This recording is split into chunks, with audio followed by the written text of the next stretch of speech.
예레미야 4장 말씀입니다. 4장 말씀 1절을 제가 한 번 더 봉독해 드리겠습니다. 이렇게 되어 있습니다.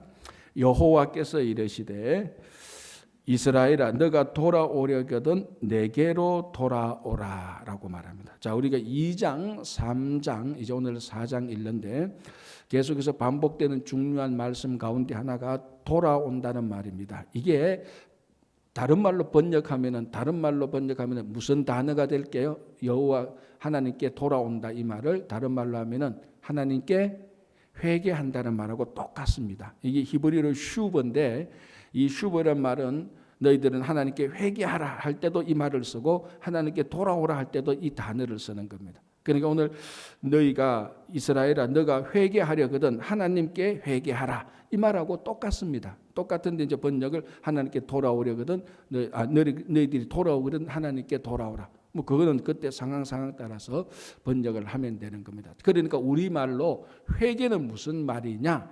다른 말로 하면 반성하고 뉘우치고 그거보다는 돌아오는 게 회개입니다. 그냥 내가 그거 잘못했지 이거보다는 일단은 잘못을 느끼고 거기서 각성하고 그래서 뭐 울기도 하고 감정적으로 애통하기도 하고 요거는 회개의 절반에 밖에 해당되지 않는 겁니다. 우리의 감정에 해당되는 거니까. 그러니까 회개는 그걸 느끼고 깨우치고 그러니까 반성하고 끝나는 게 아니고 실제로 내가 움직여서 내가 잘못했던 것을 고치고 그리고 궁극적으로 회개는 결국 우리가 잘못했다는 것은 하나님으로부터 멀어졌다는 것이니까 하나님께로 돌아오는 겁니다. 그래서 오늘 여기서 뭐라 말하니까 이스라엘아 너가 돌아오려거든 하나님께로 돌아오라.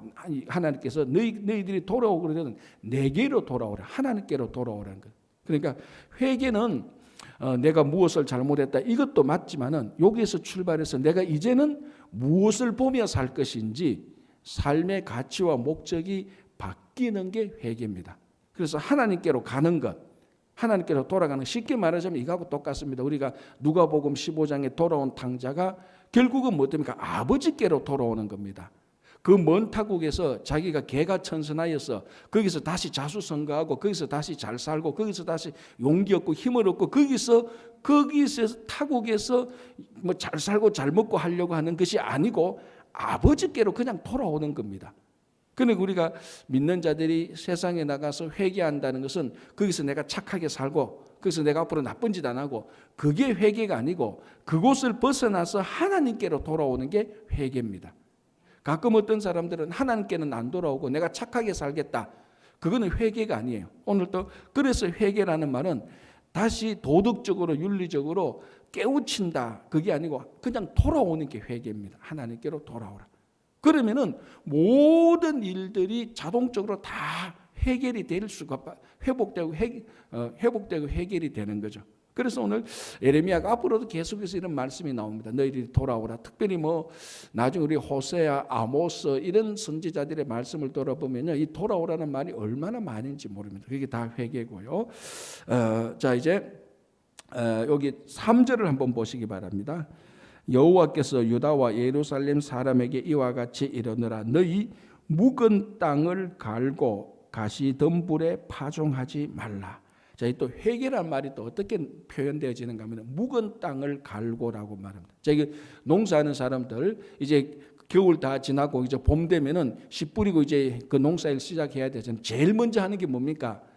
땅부터 갈아야 됩니다. 그죠? 뭐 땅 갈지 않고 뭐 다른 거 할 일이 없죠. 땅부터 갈고 씨를 뿌리고 이제 뭐 그때부터 물도 주고 이제 일을 하는데, 자 여기서 예레미야 선지자가 묵은 땅을 갈고라고 되어 있는데 이 말이 호세아 2장 10절에서 똑같이 나옵니다. 호세아 2장 10절 호세아 선지자가 이스라엘 백성들한테 북이스라엘 백성들한테 회개를 촉구할 때 했던 말이 묵은 땅을 갈아라고 말합니다.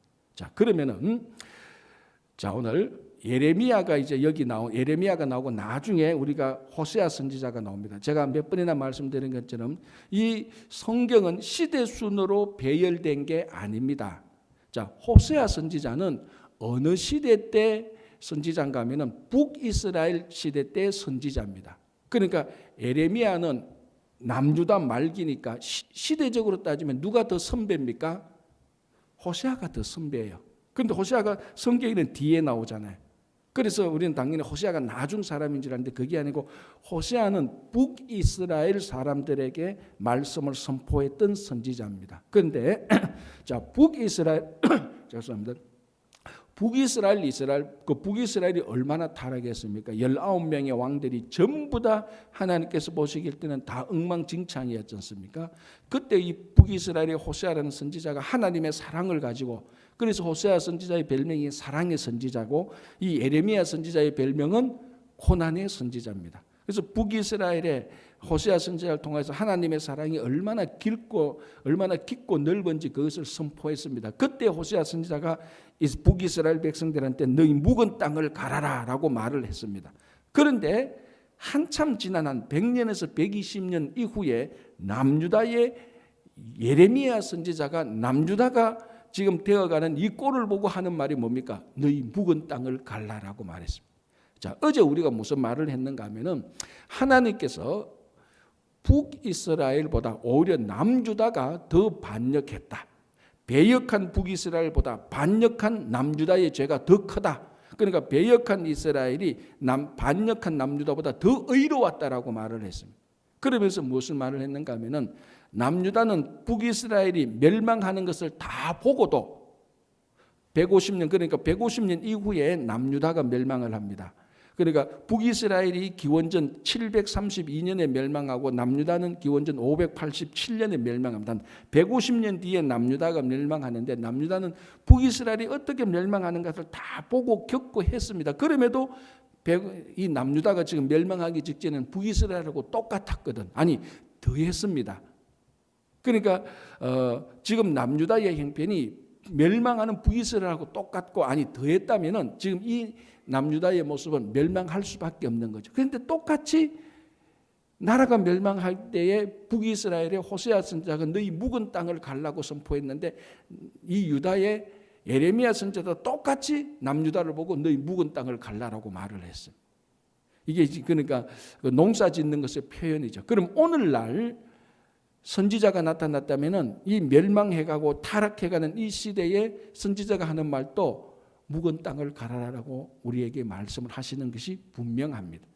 이 땅을 갈아야, 그리고 이 땅이 간다고 전부 다 농사지으란 말이 아니고 우리 마음의 심령의 밭을 갈아엎어야 되는 겁니다. 여러분 농사질 때 그 땅을 간다는 게 뭡니까? 갈아엎어버리는 겁니다. 그죠? 굳이 말하자면은 이 표현을 좀 과격하게 우리가 적용하자면은 예수님께서 타락한 예루살렘 성전에 들어가서 성전을 갈아엎는 것하고 똑같습니다. 갈아엎어버리는 묵은 땅. 그래야 거기에 씨를 뿌려야 거기에서 씨가 나는 겁니다. 지금 우리처럼 이렇게 교만하고 거짓되고 탐욕 있는 이기심이 빠진 이 마음에 어떤 씨를 뿌려도, 쉽게 말하자면은 우리가 씨 뿌리는 비유하고 똑같습니다. 지금 우리의 이 교만하고 탐욕스럽고 이기적이고 고집스럽고 내가 최고다, 자기만 최고다고 생각하는 철저히 자기 이기적인 영적 교만인 이 마음에 갈아엎지 않고서는 말씀이 들어와도 다 죽어버리는 겁니다. 그래서 예수님께서 성전을 갈아엎어버리는 것. 그래서 북이스라엘이 멸망하는 그것을 보고 호세아 선지자가 너희들은 묵은 땅을 갈아라. 여기서 보니까 그 묵은 땅을 갈아, 이 말은 좀 더 말하자면 너희 심령을 다 뒤집어 엎지 않는 한은 안 된다라고 말하는 것과 똑같습니다. 오늘 예레미야 선지자도 자 보십시오. 3장 끝에 너희 묵은 땅을 갈고 가시덤불에 파종하지 말라라고 말합니다. 그러니까 예레미야 선지자가 볼 땐 지금 남유다의 백성들의 마음이 전부 다 가시덤불하고 똑같은 겁니다. 그것을 갈아엎지 않고서는 무슨 좋은 게 들어가도 다 죽어버립니다. 우리 씨 뿌리는 비유에서 그 말씀하신 거하고 똑같은 거죠. 그래서 우리가 직분이 무엇이든지 간에, 내가 교회를 얼마나 다녔든지 간에, 내가 뭘 배웠든지 간에, 내 신분이 무엇이든지 간에 우리가 다시 한번 이 코로나 팬데믹을 우리가 경험하면서 이 코로나 팬데믹 동안에 우리가 해야 될 게 뭡니까? 우리 자신을 다시 다 갈아엎어버려야 됩니다. 다 갈아엎지 않는 한은 코로나 팬데믹이 끝나도 아무런 효과가 없습니다. 이때 진짜 갈아엎고 매일매일 갈아엎고 완전 우리 자신을 갈아엎을 때 이 말씀이 들어오고 예배를 드릴 때 성장하고 성숙하게 되는 것입니다. 자, 3절 다시 한번 읽어볼게요. 여호와께서 유다와 예루살렘 사람에게 이와 같이 이르노라. 너희 묵은 땅을 갈고 가시덤불에 파종하지 말라. 4절 유다인과 예루살렘 주민들아 너희는 스스로 할례를 행하며 너희 마음 가죽을 베고 여호와께 속하라. 자, 이게 스스로 할례를 행하여 마음 가죽을 베라. 다른 말로 하면 마음의 할례를 행하라는 것입니다. 자, 이 할례라는 것이 이스라엘 백성들은 어마어마하게 중요한 겁니다. 예수님께서 계셨을 때에 유대인들이 이방인들과 구분하는 삶의 기준이 3가지가 있었습니다. 그게 인종인 줄 압니까? 그렇지 않아요. 유대인들이 유대인으로 받아주는 것은요, 인종이라서 유대인으로 받아주는 게 아니고 자기들의 살아가는 삶의 방식하고 같으면 받아주는 겁니다. 그게 뭔가 하면 안식일을 지키는 거. 그리고 뭡니까? 코셔 음식을 먹는 거. 지금도 코셔 음식 있잖아요. 그 코셔. 그리고 나머지 하는 거 뭔가 할례를 행하는 겁니다. 요 3가지가 유대인과 이방인들의 경계선을 짓는 삶의 모습입니다. 같은 인종적으로 유대인이라 할지라도 할례를 행하지 않고 코셔 음식을 먹지 않고 그리고 안식일을 지키지 않으면 자기들은 유대인 커뮤니티에서 빼버립니다. 넌 인종이 같다고 해서 유대인이 아니야. 우리말 하면 언약의 자손이 아니야라고 빼버립니다. 인종이 그래서 어떻게 보면요, 저 유대인들한테는 인종보다 오래 구약 시대 때 아브라함 때부터 계속해서 내려오던 신앙의 전통이 훨씬 더 중요해요. 인종보다. 그런데 구약 시대의 그 할례라는 것은 어마어마하게 중요하죠. 여러분 우리가 거기에 창세기 때 다 세겜 족속이 다 야곱의 딸 다 디나를 강간했을 때 다 그 아들들이 다 세겜 족속하고 화해하는 표시가 뭐였습니까? 너희들이 할례를 행하면 우리가 봐준다. 이미 거기에도 할례를 행해야 너희들하고 우리하고 같은 언약의 공동체에 들어온다는 게 이미 그 안에 있었습니다. 그러니까 이스라엘 백성들한테 할례라는 것은 자기 삶의 정체성하고 똑같은 거예요. 그만큼 중요한 게 할례인데 오늘 예레미야 선지자가 유다 백성들에게 뭐라고 말할까? 너희들의 할례를 행하되 너희 마음의 가죽을 베고. 자, 할례가 가죽, 남자 생식기의 끝 가죽을 잘라내는 겁니다. 그래 할례는 잘라내는 거예요. 우리 속에 있는 그러니까 굳세진 것, 세상의 것들, 하나님과 언약에 속하지 않는 것들을 잘라내는 겁니다. 그게 할례죠. 그래서 이 할례의 중요한 의미가 세례 안에 들어오는 겁니다. 그래서 우리가 할례하고 세례하고는 물론 차이점이 있긴 있습니다만은 공통점이 굉장히 많죠. 우리가 세례를 받을 때는 세상의 것을 다 잘라내고 세상의 것을 다 죽이는 겁니다. 그래서 원래 세례는 물속에 들어갔다 나오는 거잖아요. 그럼 물속에 들어갈 때 우리가 죽었다가 물속에 나올 때 다시 살아나는 겁니다. 그래서 세례 받은 사람은 거듭난 사람이 되는 겁니다. 그래서 지금 예레미야 선지자가 볼 때 유다 백성들의 문제는 이 마음의 할례가 문제라는 겁니다. 마음이 다 굳어졌고 다 굳세져 가지고 고집투성이고 바로처럼 마음이 강팍하고 자기 경험이 최고고 자기 몇 개 하는 게 그게 절대적인 기준이고 그래서 3절에서 묵은 땅을 기경하라는 말하고 똑같은 의미의 사실은 마음의 할례를 받아라. 마음의 세상에 더러운 가죽을 잘라내라. 그 말하고 똑같습니다. 그러니까 3절 사실은 어떻게 보면 같은 의미의 말씀을 반복하는 것하고 똑같습니다. 자, 그리고 뭐라고 말합니까? 너희 마음의 가죽을 베고 나 여호와께 속하라라고 말합니다. 자, 조금 전에 1절에 뭐라고 말했습니까?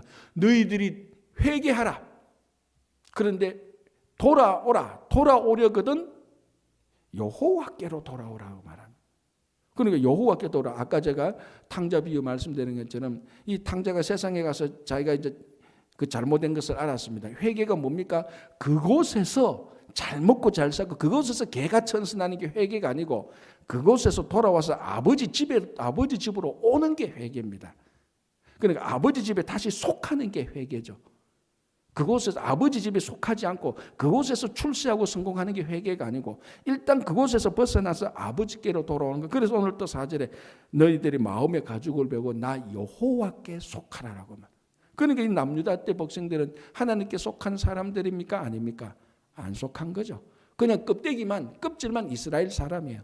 껍질만 자기 어머니 아버지가 이스라엘 사람 유다 사람인데 하는 행실을 보면은 전부 다 옛날에 애굽에서 하던 거 또 들어오고 또 하나님 대신에 생명의 근원 되시는 하나님을 버리고 그 물도 저장하지 못할 웅덩이나 파삭고 또 비를 내는 바알이나 또 섬겨쌌고 또 가나안에 있는 이상한 이방신을 또 섬기고 오래전부터 오래오던 거기서도 또 벗어나지 못하고 또 하나님께 속하지 않고 또 그쪽에 가서 또 끌적끌적거렸던 겁니다. 그래서 하나님께서 여호와께 돌아오고 여호와께 속하고 묵은 땅을 갈고 마음의 할례를 받아라라고만. 자, 이게 오늘날 코로나 팬데믹에 있는 우리들에게 주는 메시지하고 단어 하나도 차이 나지 않습니다. 똑같은 거 아닙니까?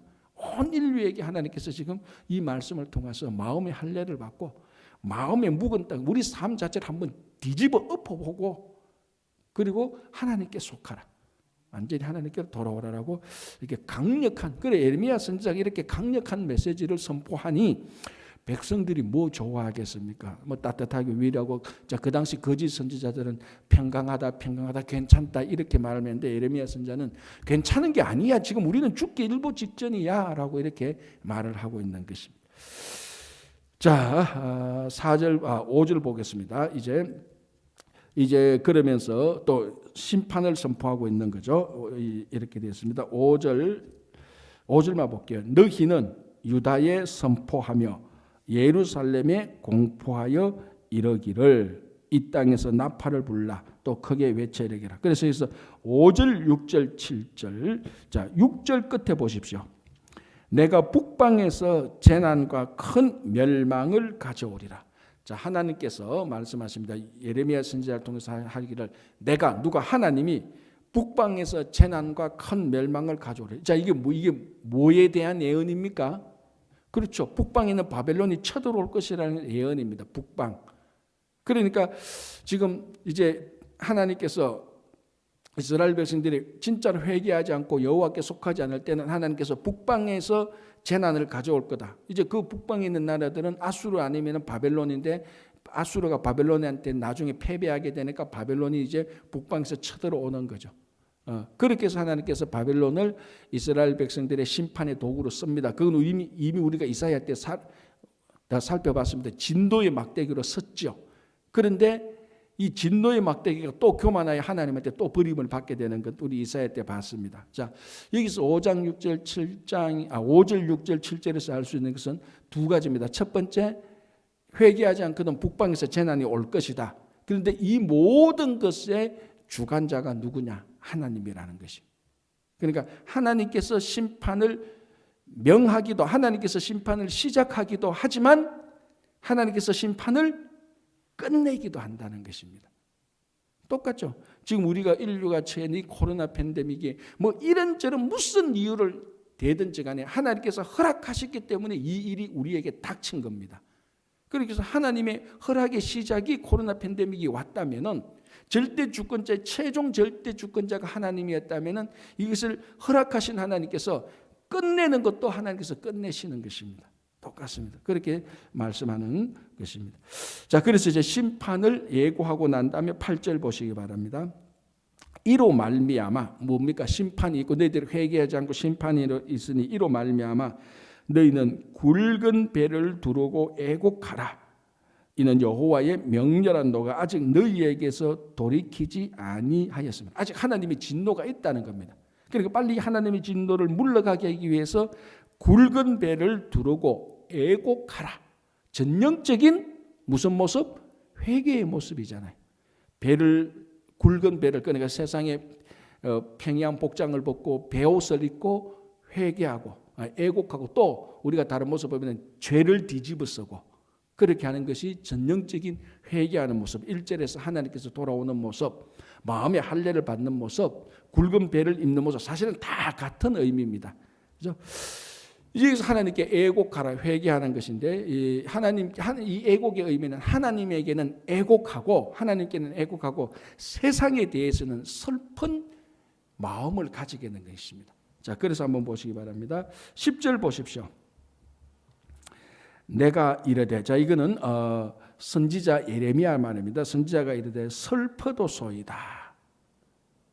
이제 자기 나라가 유다가 멸망하게 되는 것을 보고 회개하지 않고 타락하고 부패하고 하나님의 심판의 진노가 임한 것을 보니까 무척 슬프다는 것입니다. 자, 19절 한번 보시기 바랍니다. 19절 이렇게 되어 있습니다. 슬프고 아프다. 내 마음속이 아프고 내 마음이 답답하여 잠잠할 수 없으니라고 말합니다. 자, 우리 예레미야 선지자의 이런 애곡, 슬프다, 마음이 아프다, 슬프고 아프다, 이 4장에서 예레미야 선지자가 가지고 있는 선지자가 가지고 있는 사회에 대한 타락하고 부패한 하나님의 진노의 아래에 있는 그 세상에 대한 선지자의 아픔을 보여주는 것입니다. 이게 선지자가 얼마나 똑똑하고 능력이 있고 그것보다 훨씬 더 중요한 겁니다. 그래서 지금 이 예레미야 선지자는 이 사회가 하나님의 진노에 있고 하나님의 심판을 당할 수밖에 없는 그 사회, 그 자기 국가를 보면서 진실로 가슴이 아파했던 겁니다. 그러니까 여러분, 이게 우리가 선지자와 제사장과 왕과 같은 이런 기름 부음 받은 직분자들, 지도자들, 이런 사람들에게서 사실은 사람들이 제일 중요한 것은 하나님께서 보시기에는 얼마나 저 사람이 똑똑할까, 능력이 있을까, 그거보다 정말 그 사람의 마음이 그 사회에 대한, 그 공동체 멤버에 대한 공감하는, 이네들이 아플 때 진짜 나도 아프다는 그 마음이 있는가, 그게 훨씬 더 중요합니다. 그래서 어떤 사람들은 이런 것을 공감하는 척 하죠. 자기는 진짜로 안 아픈데, 그리고 우리 뭐 이런 사람이 있잖아요. 그러니까 이게 지금 좀 이제 부정적으로 말하면 정치가들은 쇼맨십이 능하잖아요. 어떤 한 사회에 재난이 일어났다면 하나도 안 슬픈데 가서 막 슬픈 척 하는 겁니다. 사람들이 다 느껴져. 이 정치가들 또 와서 악의 눈물을 흘리는구나, 쇼하는구나. 사람들 다 아는 거죠. 그래서 또 사진 한번 찍고 가고 나중에 또 언론에 나고, 그 여러분들의 재난에 내가 마음이 아픕니다. 그래서 이런 정책을 펴겠습니다. 그네들 마음속에는 투표밖에 없습니다. 그죠? 진짜 아파하는 게 아닙니다. 그런데 이 예레미야 선지자를 우리가 앞으로도 계속해서 보겠지만은 정말 자기 백성들, 그 유다가 하나님의 진노에서 넘어지고 깨어지고 심판이 다가오는 것을 보고 너무너무 가슴이 아팠던, 그래서 자기가 가슴이 아프니까 더 이상 사역을 못할 정도로 진짜 가슴이 아팠던, 책임과 의무가 있어가지고. 그러니까 이게 선지자의 가장 먼저 기본이 되는 겁니다. 얼마나 더 많이 배웠냐 그거보다, 얼마나 이 사람이 똑똑하냐 그거보다 진짜 그 마음이 하나님의 마음을 알고 이 사회에 대한 마음의 통렬함이 있는가 없는가, 그게 진짜로 중요한 겁니다. 우리 성도들이 그렇지 않습니까? 여러분, 우리 좀 더 똑똑하려면요, 좀 더 글자 몇 개 더 배우면 더 똑똑할 수가 있어요. 어렸을 때 우리가 뭐 환경이 잘 못해서 학교를 잘 못 가서 뭐 글자를 좀 모르는 이런 사람들이 있지. 더 중요한 것은 우리가 나중에 하나님께 올라갈 때, 야, 네가 왜 공부를 많이 못했냐? 그거 가지고 하나님께서는 일체 책망하지 않습니다. 야, 네가 왜 사회에서 그까지밖에 출세 못해서, 그거 하나님 일체 책망하지 않습니다. 진실로 하나님의 마음을 가지고 사회가 어려울 때 진실로 책임과 의무감을 가지고, 거짓이 아니고요, 사람들 눈치 보고 하는 척이 아니고 진실로 그에게 대한 아픔을 공감하느냐, 하나님께서는 그 마음을 보는 겁니다. 그래서 오늘도 여기서 선지자가 말합니다. 내가 슬프다. 이게 뭐 선지자니까 이 정도 말을 좀 해줘야 되지 않겠냐, 그게 아니고 가슴 속에서 그냥 터져 나오는 겁니다. 막 터져 나오는 거. 그래서 19절에 보십시오. 슬프고 아프다. 내 마음속이 아프고 내 마음이 답답하여 잠잠할 수 없으니. 그래서 예레미야 선지자는 자기는 이 사역이 너무 힘들어서 못하겠다는 겁니다. 그걸 느끼니까 못하는 거죠. 그리고 이런 교회와 성도가 이 세상에 대한 이런 마음이 있어야 이 마음에서 진실로 사역이 일어나는 겁니다. 여기서 사역이 일어나는 것이, 머리로만 사역 아무리 해도요, 그거는 결국 한계밖에 안 됩니다. 그렇죠? 자, 10절 볼까요? 자, 9절 볼게요. 이렇게 되었습니다. 여호와의 말씀이니라. 그날에 왕과 지도자들은 낙심할 것이며 제사장들은 놀랄 것이며 선지자들은 깜짝 놀라리라. 자, 여기서 그날은 무슨 날입니까? 심판 당하는 날. 자, 심판당하는 날에 왕과 지도자들, 제사자들, 선지자들은 깜짝 놀랄 것이다라고 말하고 있습니다. 근데 이게 가만히 생각하고 우리가 앞에 썼던 예레미야 말씀을 가만히 생각해 보면은 이게 우리말로 하면 인과응보입니다. 사필 기정을 지금 당하고 있거든요. 자, 예레미야 2장 8절을 한번 보시기 바랍니다. 예레미야 2장 8절 우리가 앞에서 읽었던 말들요. 제가 다시 한번 볼게요. 예레미야 2장 8절 이렇게 되어 있습니다.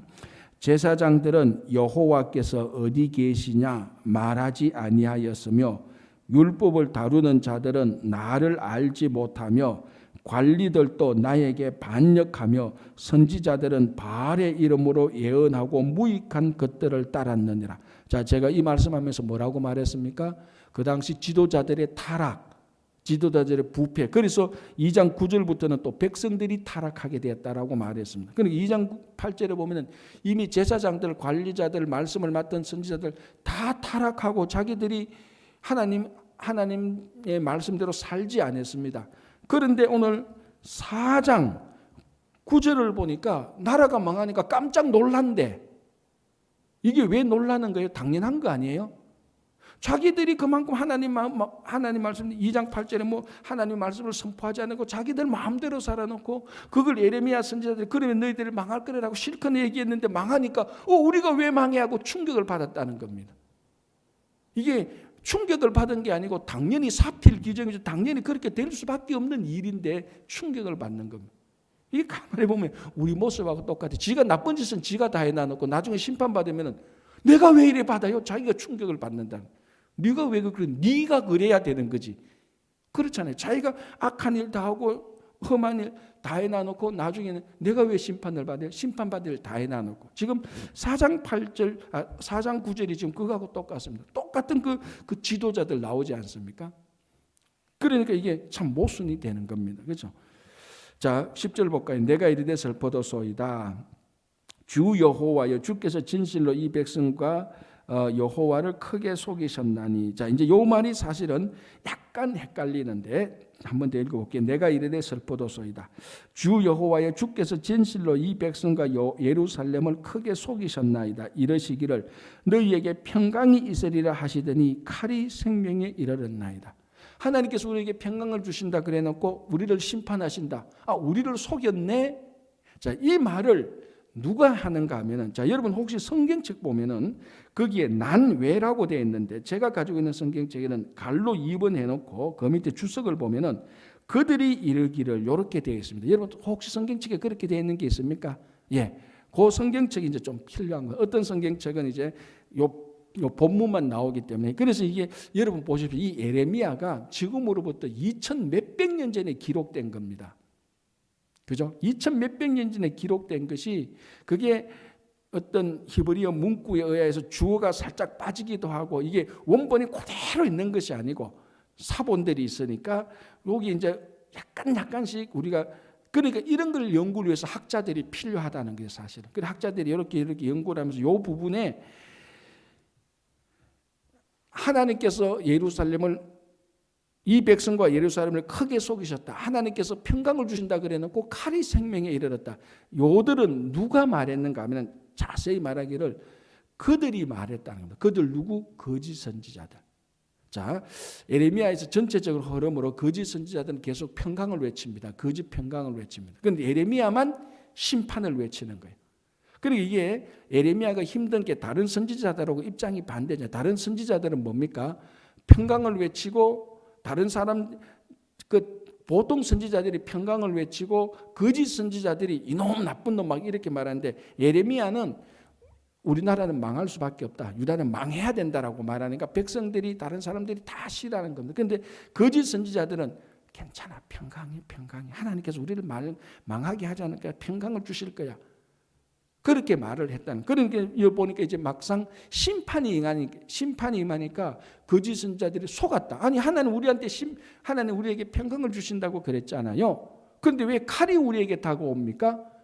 우리가 속았습니다. 지금 그 말을 하는 겁니다. 사실은 거짓 선지자들이 하나님께 속은 게 아니고 자기들이 백성을 속인 거죠. 하나님은 이미 예레미야 선지자를 통해서 칼이 생명에 임할 거다. 심판이 임할 거라고 시종일관 말씀을 했습니다. 그런데 거짓 선지자들 자기들이 평강이다라고 말을 해놓고 칼이 생명에 임하니까 하나님 우리를 속이셨네요 이렇게 말하면 안 되죠. 자기들이 백성을 속여놔놓고. 그래서 이 부분이 이제 그런 약간 이제 그 관계를 알고 이 4장 10절을 읽어보면은 훨씬 더 우리들한테 명백하게 다가오는 겁니다. 자, 그러면서 이제 계속해서 심판을 말하는데요. 자, 14절을 한번 보시기 바랍니다. 이렇게 말되어 있습니다. 예루살렘아 너의 마음의 악을 씻어버리라. 그리하면 구원을 얻으리라. 너의 악한 생각이 너의 속에 얼마나 오래 머물겠느냐. 자, 이것도 뭐 회개하라는 말하고 같은 맥락이죠. 무슨 말씀을 하는가 하면 마음의 악을 씻어버리라. 악한 생각을 떨쳐버리라라고 말을 합니다. 결국은 여러분 이게 어떻게 보면은 잠언의 지혜와 좀 비슷한데요. 잠언의 그 23장, 잠언 제가 적어놨는데 잠언 23장 여기 몇 절? 12절인가? 잠언 23장 7절에 죄송합니다. 23장 7절에 이렇게 되어 있습니다. 그 마음의 생각이 어떠하면 그 위인도 그러한즉. 잠언 23장 7절에 쉽게 말하면은 사람이 어떠한가를 알려고 한다면 그 사람의 마음이 어떤가를 보라. 결국 그 사람의 생각이 어떠한즉 그 마음이 어떠한즉 그 사람도 나중에 결국 그렇게 될 수밖에 없다. 뭐 당연한 거 아닙니까? 마음에 품고 있는 게 악하면 결국 나중에 악하게 되고 마음에 품고 있는 게 고결하면 결국 고결한 사람이 되는 겁니다. 그래서 오늘 예루살렘아 너는 마음의 악을 씻어버리라. 악한 생각이 너 속에 왜 그렇게 오래 머물고 있느냐는 겁니다. 그래서 아까 말했죠. 마음의 할례를 받아라 그랬지 않습니까? 똑같은 명령. 마음의 할례를 받아라. 너는 마음의 할례를 받지 어떻게 고집스럽고 네가 최고고 탐욕이고 이기심이 있고 교만하고 독선적이고 그 마음의 악한 것들을 좀 씻어버려라. 그래야 너가 악한 사람이 되지 않고 하나님의 사람이 된다라고 말하는 것입니다. 결국 우리 잠언에도 말하면은 생명이 마음에 있다.